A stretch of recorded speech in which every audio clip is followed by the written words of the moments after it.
ప్రవక్త ముహమ్మద్ సల్లల్లాహు అలైహి వసల్లం వారు అంటున్నారు, అల్లాహుమ్మా ఇన్ని అస్అలుక ఇల్మన్ నాఫియా, ఓ అల్లా నాకు లాభాన్ని చేకూర్చేటటువంటి జ్ఞానాన్ని ప్రసాదించు,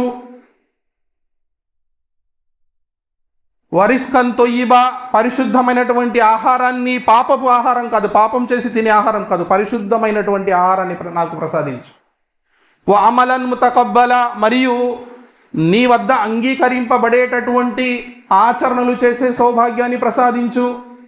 ఒక వ్యక్తి ఆచరణ చేసి చేసి చేసి అలసిపోతాడు, మేరాజ్ చేస్తాడు, మీలాదున్ నబీలు చేస్తాడు, అదేవిధంగా ఇతర లేనిపోని పోకడలన్నీ చేస్తాడు, బిదత్ పనులు చేస్తాడు, అలసిపోయి ఉంటాడు ఆచరణ చేసి. కానీ అల్లా అంటున్నాడు, ఆమిలతున్ నాసిబా తస్లా నారన్ హామియా, కానీ అతను అనుకుంటూ ఉంటాడు అల్లా దగ్గరికి వెళ్ళి, నాకు ఈరోజు చాలా పుణ్యాలు వస్తాయి, నేను చాలా ఆచరణలు చేశాను బతుకున్నప్పుడు ఇహలోకంలో, ఏది కూడా వదలలేదు, సలాతు తస్బీలు చదివాను, ఒక్కొక్క రకాతులో 70 సార్లు నేను ఖులు అల్లాహ్ చదివితే కొన్ని నమాజులు చదివాను, జాగరణ చేసి మేరాజ్లో నమాజు చదివాను, షబ్బే మేరాజ్లో అన్నీ చేశాను, నేను స్వర్గానికి వెళ్ళిపోతాను అనుకుంటుంటాడు.